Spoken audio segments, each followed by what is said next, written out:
what's going on, everybody? This is the Astral. Wanted to go over some stuff that recently just came out today, reported from Ross Coulthart about the organization Skywatcher. If you followed me, you know that I was interested and still really interested in what Skywatcher was doing. I was really excited about it initially when they first came out as, like an independent organization that can collect data. They were interested in this new term psionics, which was historically referred to as CE5 or HEIS. So they were going to use human-initiated contact to study and gather data, which to me was extremely exciting. We had Jake Barber coming out. Is it sort of like a new whistleblower? This all really started a year and a half ago. It was reported with News Nation through Ross Coulthart. So it was exciting to see how that all was developing. And about, I would say, maybe like 7 or 8 months ago, the organization totally went dark. So it went quiet. They had produced a few episodes. I'll go over the website and give you a little bit of a timeline as well. But they really just went dark. They stopped producing material. James Fowler, who had developed a sort of dog whistle, quote unquote, to summon or bring in these craft, he left the organization. So it was just a strange pivot that I think they took. What I'm going to do is bring up the Ross Coulthart reality check Q&A, where he's initially talking about this to introduce it, and then I'll go over a little bit more down the other clip. So this was recording that was released today, this morning on Sunday, and I'll go through what the introduction and Ross gives like a summary of where Skywatcher has evolved from. Okay, so one of the questions we get asked the most on Reality Check is what happened to Skywatcher, the UAP investigation group co-founded by Jake Barber, James Fowler, and financier Alex Clokus. The last time Skywatcher posted on Twitter X was Christmas Day last year, where it reaffirmed its commitment to applying disciplined science, advanced sensing, and rigorous analysis to the UAP subject. But there's been nothing posted on the skywatcher.ai website since James Fowler left in mid-August last year, to follow what he described as a new opportunity in aerial intelligence. What Alex Clokus described in the 2 videos they posted on their website suggested huge promise for their UAP research. Skywatcher promised that it would seek to validate the existence of UAPs by using what it calls electromechanical signaling, aka the dog whistle, and neuromeditative interaction, better known as psionic summoning or inviting of UAPs. Most dramatically, based on observations from a base here in Sierra Blanca, southeast of El Paso, Texas, the Skywatcher team reported they'd identified 9 separate classes of UAP with their sensors and video cameras. This was really exciting to me, especially them making their website initially going to be sharing the data and being transparent and seeing how they came to all of these with the sensor data and just observing all of these different craft, organizing them in such a fashion, and then being able to be transparent about how we could, as an independent community, study this stuff in a similar way, not necessarily using the same high cost data collection instruments, but this was when I think they hit their peak. Is their second episode. They produced these 9 observed UAP classes and had them charted out with a lot of information going along with it. And it seems like right after this, right after James Fowler left, a lot of this went dark. Petra, the Tic Tac, the Blob, the Beam, the Manta Ray, the Bright Star, the Jellyfish, the Hornet, and the Egg. Skywatcher pledged to keep the public updated about its activities, But it's a year on and there's been nothing new posted about what they've been up to. So what's really going on?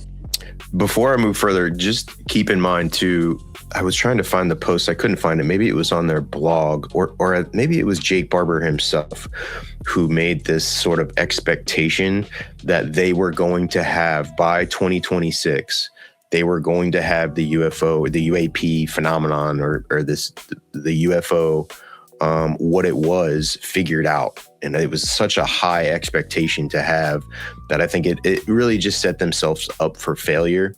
In the beginning, I think they were more general with what their expectations were. They brought on Gary Nolan to be the lead scientist. I don't even know if Nolan is still working with them. The last that I heard about it was he was having trouble corroborating or like syncing up all of the data collection points, which I could relate to just with working with very simple things like heart rate monitor, EEG, and frequency analyzer to identify one point in time with all those sensors was extremely difficult. That's what I thought they were going to be bringing, publishing journal articles and really making the scientific field a foundation for which other people can study. And they just set, maybe it was Jake Barber setting such a high expectation with what they were going to do and what effect the information was going to have on the public. That's where I think people get wrong, is they start talking about when they bring something out to the public, what effect is going to have. You don't even need to do that. Just drop it, and the effect is what it's going to be. People are going to, analyze it and do deep dives and try and maybe tear it apart. But to give this expectation that Skywatcher was going to figure this out and they were going to present all their findings and people were going to understand the UFO phenomenon, it was a very high expectation to set. This is quite a story. I understand there's been no Skywatcher field operations since July last year, and I've been trying to find out why, because more were meant to be happening.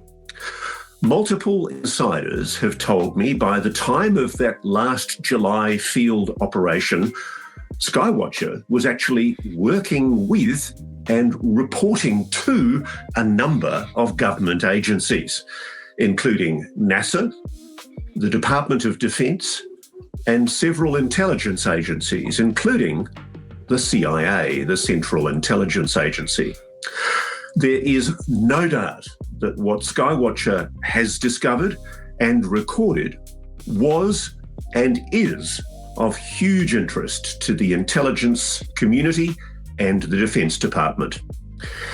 The inevitable suspicion is that at the very moment Skywatcher announced that it had made a momentous scientific breakthrough, was it gagged by the very group of government insiders and private aerospace insiders alleged to be guarding UAP secrets from public knowledge. Did Skywatcher get shut down by the legacy gatekeepers? The truth, as best as I've been able to determine it in my research over the last few weeks, is quite shockingly different. And it puts a whole different context to the spin we're getting from the Department of War's so-called Pursue releases, the UAP disclosure initiative launched by President Trump in May to declassify military and historical records on UAPs.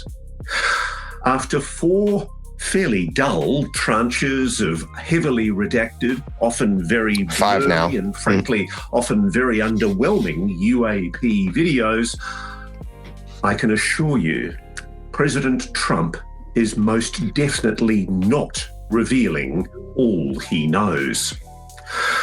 I can't name my sources for what I'm telling you about today, but I'm very sure they're rock solid. I've spoken to people in the Trump administration and people who are part of the ongoing military operation that I'm going to tell you about for the very first time today. Quite a setup by Ross there. So, and he goes on to explain, like, the whole episode is about this. So I think this was less about receiving Q&As as they normally do, and addressing this specific question, because he's really been digging into what's going on. And the involvement of Trump in this, the FAA of shutting down airspace, and I'll show some clips of really explaining it. But just wanted to go over and bring out just a little bit more up behind Skywatcher. I'll just run through their website very quickly, and I've done this before. Let's see, about the team. They mentioned Barber, James Fowler, Alex Klokas. Some other people have been involved, like I said, Gary Nolan. And a lot of these were people that were within the organization building it. So they were building it. They were bringing in psionics, or people who have this capability, supposedly with CE5 and Heist, that were coming in, gathering groups together and just measuring what was going on. So that was very interesting when they were inviting people from the community. I know quite a bit of people who were invited and went out. They all had to sign NDAs, so they weren't able to really explain what they were doing there. So that was unfortunate, but I think part of the whole project itself. So they, really breaking down a lot of this into a scientific study, which to me was very interesting. Data collection, multi-sensored correlation, validation, flight dynamics, signature analysis, intelligence reporting. So they're taking this from a very professional and scientific standpoint, which I appreciated. It was much needed into the field. And here's the part where they break down some of the shapes and the classes that they were studying. Again, this is good information to me. This is valuable stuff that people could use. I just wish they would have built it out a little bit more. And then we have the 2 episodes in which they published where they invited people out. The journey begins. They invited out a bunch of psionics, people who were going out there. This is some of the footage. So we have some people here who are just being introduced. Some of the psionics we're talking that I've also met, like Mike Bautista, Jordan, a few people who have been out. It seems like separated from the organization itself.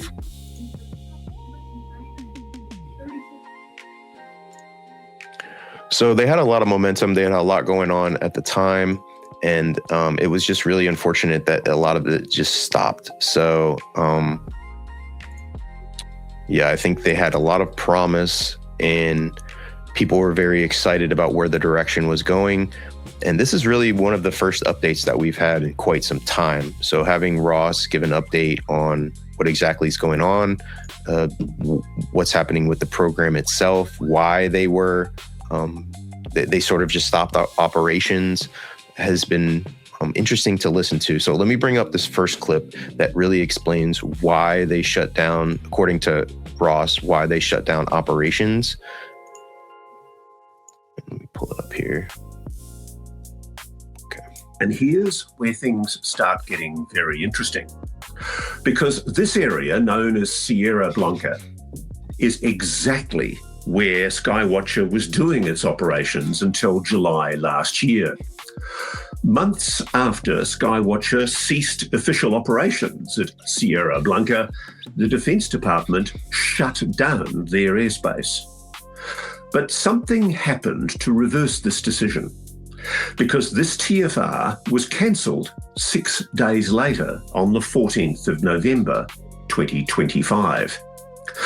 I figure it's unlikely to be a coincidence that the one area shut down by the FAA, presumably on the orders of the Defense Department, is exactly where Skywatcher ran its operations until July last year.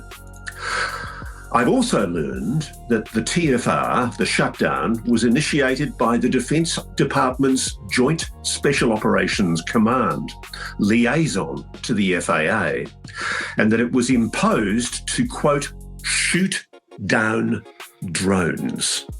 El Paso this time was excluded from the airspace shutdown. Only the exact airspace over Skywatcher's zone of operations was affected.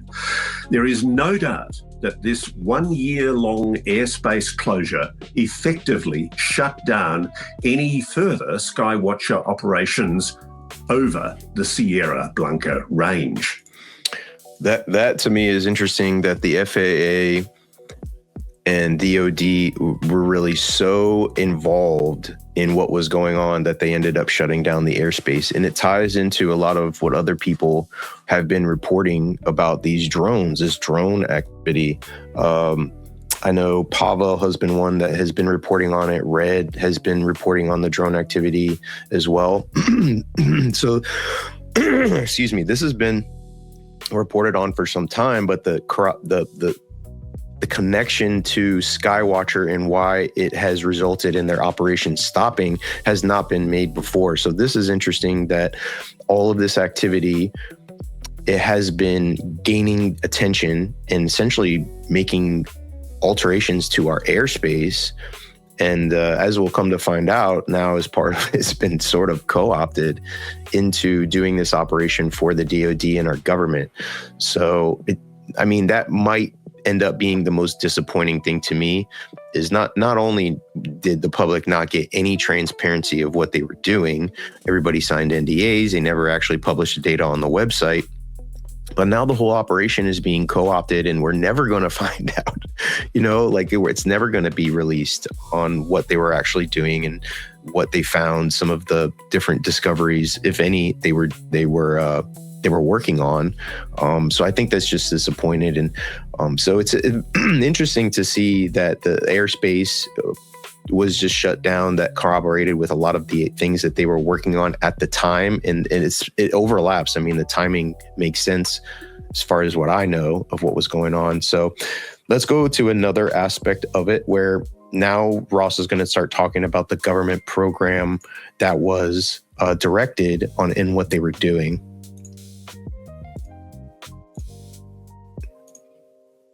While it appears that Skywatcher is indeed defunct, it's been dissolved as a business entity, I suspect key individuals from the Skywatcher team are now working with the Defence War Department at the White Sands Range.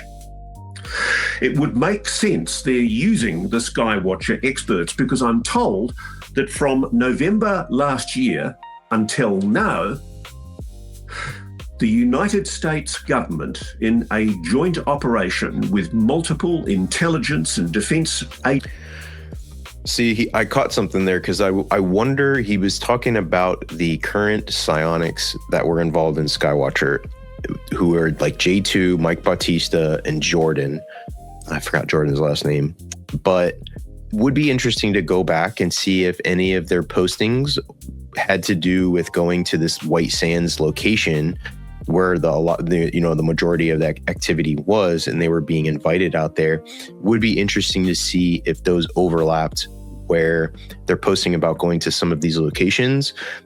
For example, just on Instagram yesterday, I saw that Mike Bautista and Mike Herrera were both scouting different locations to do psionic asset work.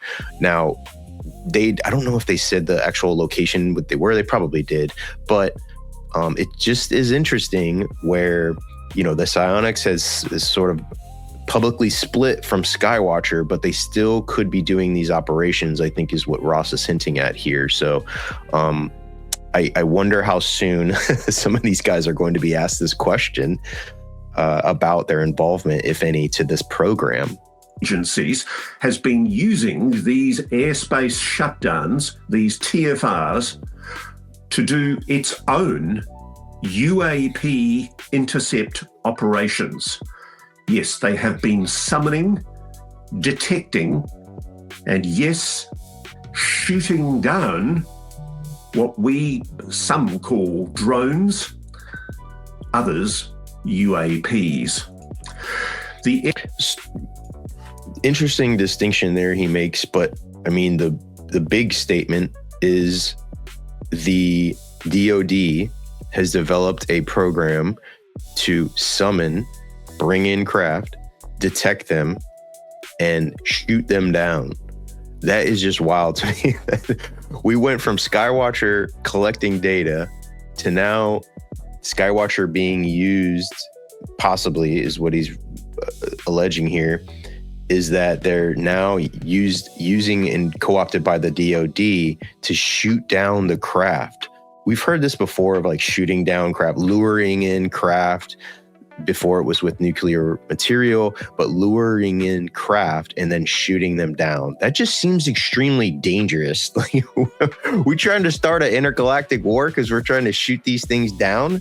That's just because I don't know. You know, I would figure that if we're like, hey, come on in, man, we'll come, let's go have some coffee. And then we shoot them down, take them out and back engineer their craft. Like, yo, you don't think that that's going to end up like backfiring on us at all? I don't know. But yeah, that was a pretty big statement. And people, you know, we're talking about drones. I think, you know, drones, UAP, they're just getting so muddied now where it's like the same thing. I hope it doesn't turn into drones are all UAP and all UAP are drones and this sort of direct connection to those. But, you know, we'll see if there's a distinction. Airspace was closed to stop any other non-government activity so that the government had a secure location from where it could summon, detect, and shoot down UAPs, craft.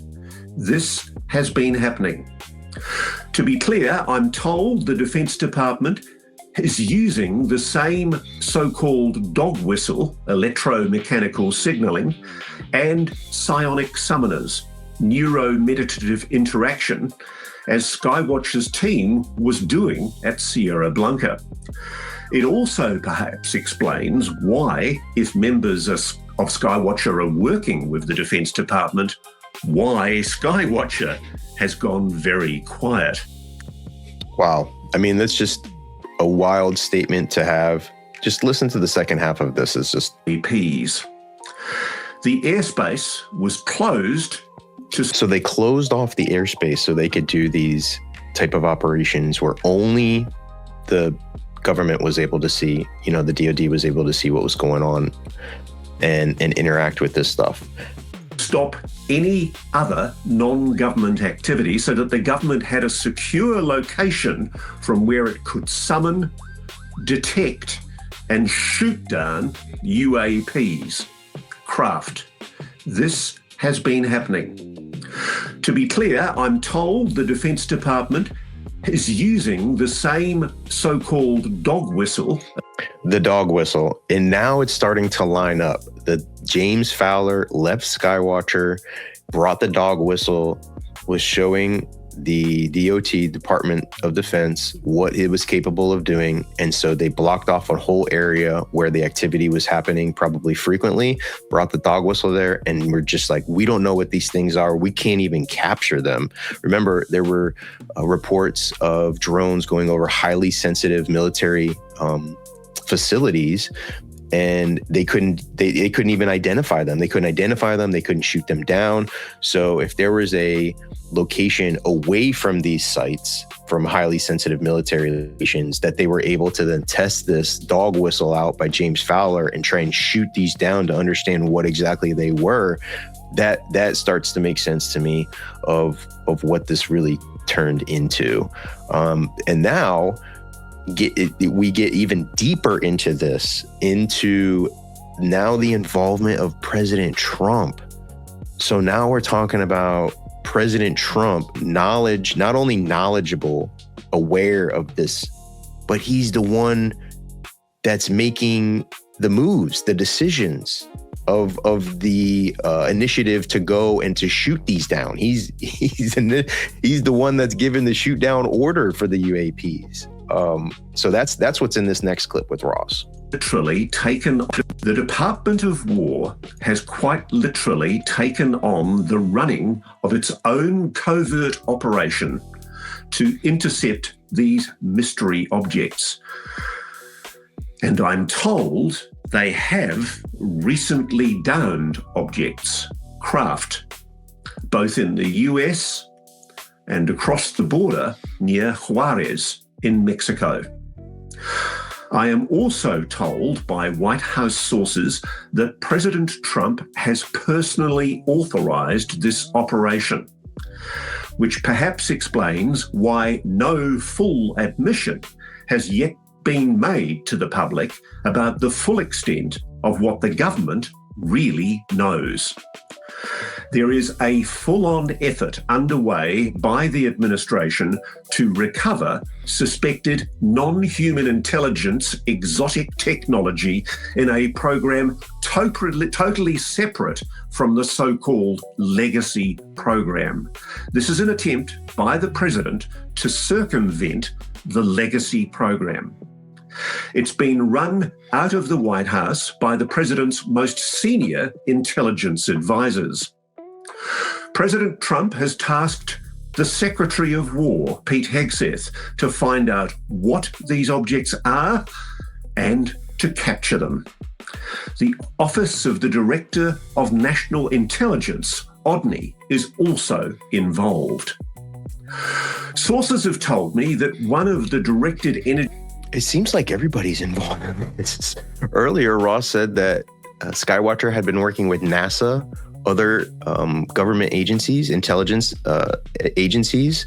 Now ODNI, it wouldn't surprise me if Arrow's involved. I think Arrow at some point was invited out to Skywatcher. I'm not sure. I think they did actually go out to Skywatcher to see what was going on. So Skywatcher had the attention of a lot of people, but now it seems like everybody's involved in this process. And for the president to direct this, in a way it makes sense. If he doesn't understand and we don't know as a defense agency what these things are, he's probably like, come on, like shoot them down, do whatever it takes to shoot these things down and figure out what they actually are. Could be China, could be Russia, could be aliens, whatever. But if we don't know what they are, that is the threat narrative of the approach that I think has made the most impact. Is we don't know what they are. We need to go ahead and do whatever we can to shoot them down and figure out what it is. That seems like the approach that's happening. But will that lead to the disclosure of alien technology, back engineered craft, the legacy program? Because Ross says, another thing that he says is this is running in a different lane than the legacy program. This, to me, seems a lot different because it's real-time data collection and investigation into what's going on, as opposed to disclosure is looking for historical information to confirm back engineered technology and non-human intelligence. So that is a different lane, going into the past and unearthing all of this stuff to figure out what's going on, as opposed to real-time investigation and data collection into UAP, and it's essentially trying to shoot them down. So if they're in our airspace, that just hints to me that they're in our airspace right now, and we have no idea how they're able to avoid us, which is just very strange. Because to be honest, I would think that someone else besides our government would be saying this type of thing. Elon Musk or, other defense contractors or aerospace agencies. I don't know. But I feel like this would be widely known that there's a lot of stuff that is able to be brought down. And maybe it's just different, like the dog whistle of electromagnetic combination of things that just make them known. They could be interdimensional. We don't need to go into, deep into what they are. But I think the ability for us to detect them, summon them, and bring them down now is in the hands of our government. I don't know, man. That doesn't seem very good to me. Is that now our government's going to be doing it and not telling us anything about what's going on, especially not through the tranches. We're not getting this information through the tranches at all. So I think that it's just going to be tough to try and figure out and get answer that the public is looking for now that this is in the hands of our government. So we'll finish the clip here. Weapon systems used at White Sands in an attempt to shoot down these mystery craft is what's called high pulse microwave. It shuts down an aircraft by emitting an intense burst of electromagnetic energy that travels at the speed of light, penetrates the aircraft, and fries its electronic systems. My sources tell me that the craft, objects, UAPs, whatever you want to call them, are being targeted over White Sands, and they definitely show anomalous properties. So high energy weapons are being used to bring these things down over White Sands. So and he describes, what the weapons do to the craft when they're bringing them down. I just wonder, like, why wouldn't the craft, if these are advanced beings, why wouldn't they make adjustments to, you know, not be as close, to go away from the area? The one thing that I think about is, who talks about this? Like Patrick Jackson, this network of orbs or spheres, right? Because I'm just what I was talking about of, okay, if this is intelligent life that are around us and have traveled here, they would make adjustments. They wouldn't just sit there and let themselves be shot down, unless it was a network of systems that didn't have active, like, intelligence there.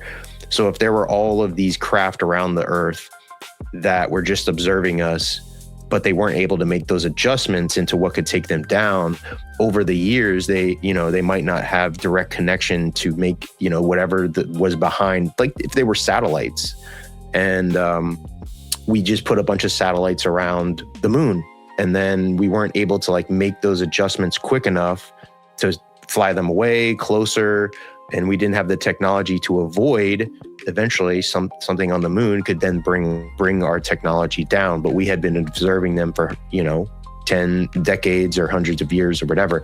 So it could be a network, a system in place where there's some type of craft or intelligence that doesn't necessarily is going to make adjustments, but they're just able to be shot down, and we figured out that they're around in some sort of way. So that's what I think about when we're talking about shooting down craft. But this whole story has been very fascinating. I'm going to bring up one last clip from the show itself where he sort of wraps all of this up at the end, and then we'll close it up. But put your comments down below. This seems like pretty breaking news story, pretty big reporting from Ross Coulthart, not only just the transition of Skywatcher, what happened with the organization, the involvement of the DoD, the shutdown of the airspace in corroboration with drones, and now President Trump is actually giving the directive to shoot these things down. So a lot of developments here in this one story from Ross, but we'll wrap it up here and then we'll close up the show. Appreciate everybody. But we do know that very dangerous weapons are being used, which is why they shut down the El Paso airspace. The real story is that they have been using these weapons to try to shoot down NHI technology. And I think we're getting to the point now, so many people are leaking to me about this, I think we're getting to the point now where it's unsustainable for the government to maintain this fictional cover story that this was either a party balloon over El Paso, Texas, or a cartel drone. You do not shut down a very busy city in America just because a cartel drone or a balloon floats into the airspace. Doesn't make sense. The bigger explanation, and I think I can't speak for Jake. I've not been in a position to be able to question him about this, but I know he's deeply skeptical from the times I was encouraging him. He has given evidence, by the way, to the Congress. I took him there. We actually took him to the Congress, and he sat down with a committee and gave his evidence. So the Congress has Jake's evidence. They know what he knows. That's an interesting development there, because a lot of people have not seen Jake Barber testify publicly. So the fact that Ross brought him in and he was able to testify publicly in front of Congress, maybe in a skiff or some sort, that's an interesting point there. And I'm sure if he was asked, he's a patriot, he would probably want to give his evidence, but it has to be in a way that can be trusted. The simple fact is there are a lot of people playing double games right now, claiming to be pro-disclosure, especially in Congress, and frankly, they're bullshit. Do you have any idea where these down craft are being taken? No idea at all. I'm not privy to any of what's happened once they've been taken away by the retrieval teams. All right, Wes, thank you for that awesome report. Really good reporting there, and I know the viewers are really going to appreciate that. Yeah, that's a lot of different reports that are going on. Just a wild story altogether. Will be interesting to see how this pans out within the community, what comes of this, if anything. Questions to the administration, to the executive branch, even Congress, I think is going to want to learn a little bit more. if this isn't already known by David Grush and Eric Burleson, it should be. It should be, I feel like. So it will be interesting now that this information is out there. Who is going to be taken to task on this? Who's going to be grilled on this information? And, what, if anything, are the Psionics going to be able to provide? They signed NDAs, so people who are involved in Skywatcher aren't able to disclose what operations they're actually doing. But it does seem like some of the Psionics are not involved necessarily in the program, in Skywatcher organization anymore. So maybe they're acting independently and are doing contracts where they're working for some of these things, operations around White Sands. But very interesting developing story. Wanted to just get on just because I've been so much paying attention to Skywatcher and how they've been developing and what happened to them. I've had my own questions. So I appreciate Ross going through what he has learned and what he has investigated in to a lot of behind this. So that'll do it for today. Just a quick one to go over everything that kind of dropped this morning. Appreciate everybody coming by the channel. Drop me a like and a follow for the subscription, and my path to 1,000 subscribers. Still going through it. Really appreciate everybody who's throwing some comments down there and just interacting with the channel. Appreciate it. Peace, guys. Have a good one.